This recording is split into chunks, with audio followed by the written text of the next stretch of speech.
Mfowami uyabona esimene esinjalo ngoba isimo esesijwayelekile. Mina engingakusho mfowami asihlolisise ukuthembeka. Ukuthi lo muntu uthembeke kangakanani. Uyabona nje into yokuqala. Endulo kwakuthi makuthiwa kuyenzeka mfoka Phungalenje. Angithi uyazi ukuthi intombi mayiqomile yayimisa iduku. Iyayisuke itshela umphakathi ukuthi kahle kahle mina ntombi yakwaSibanibani angisafumaneki uyayibona. Noma kanjani ke uma ngabe intombi siqomile kuzoke kube khona ukuphathaphathana kwabantu abaqomene uyabona. Nokusondelana into esifana nalezo. Kodwa laba bantu besondelana benjalo ngesikhathi sakudala kwakusomwa. Kwakungelula njenganamhlanje indoda izwe ishaya isifuba ithi mina ngishaya amatshitshi mina. Kodwa lawo matshitshi ayiwakhokhele.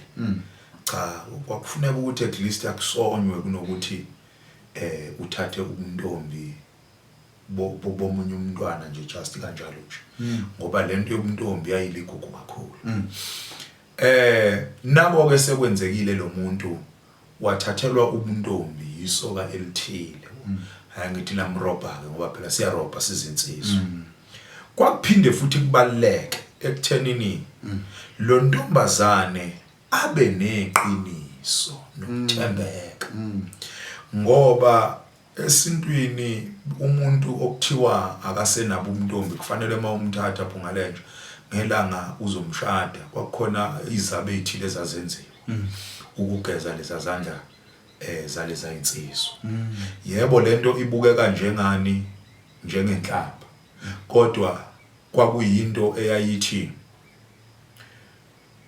noma ayethi umuntu wesimame ngicela myeni wami ovumile ukuthi ungenze umama weleli khaya before ngizongena ekhaya lakini ngingangcolisi ngalezi izandla esezingibambe kangaka ngicela ukugeza lezo zandla. Uma zingageziwe kwakhamba khambe ngempela kuthiwe lezo zandla ziyavuka usenza lento abathi ukucheat ngalesi sikhathi sanamhlanje uyibona. Kodwa ke umbuzo usuthi labantu besikhathi sanamhlanje bayachaza indloko.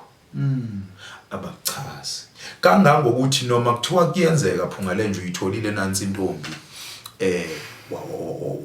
waze wagcina mhlambe ulala nayo before umshado.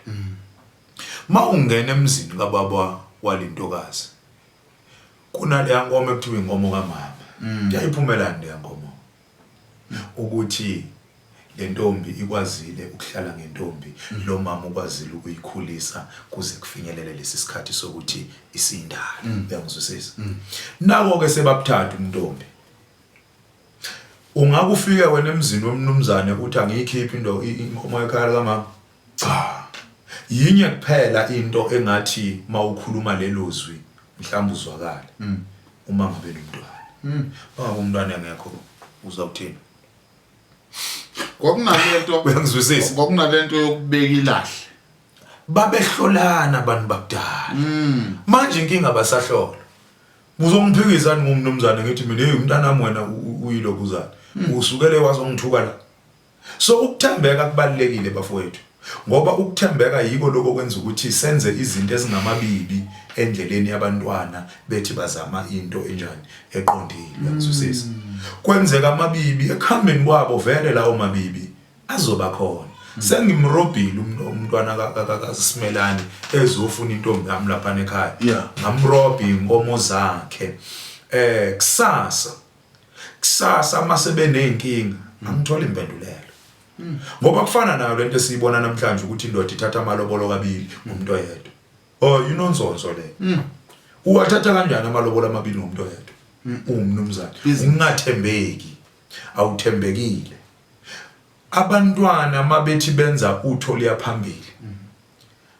Lento ngiyafisa ukuthi abantu abadala bayivamise. Hlalisani labantu phansi. Nibabonisa ubungozi, nibabonisa ubuhle, nibabonisa ama role ekufuneka bawadlale. Bese bevuma ukuthi siyawabamba noma cha kube yilungelo labo ukuze kusasa lento eyenziwa omama abangafundisa abantwana nangu seyabuya udoli wala ekhaya owandela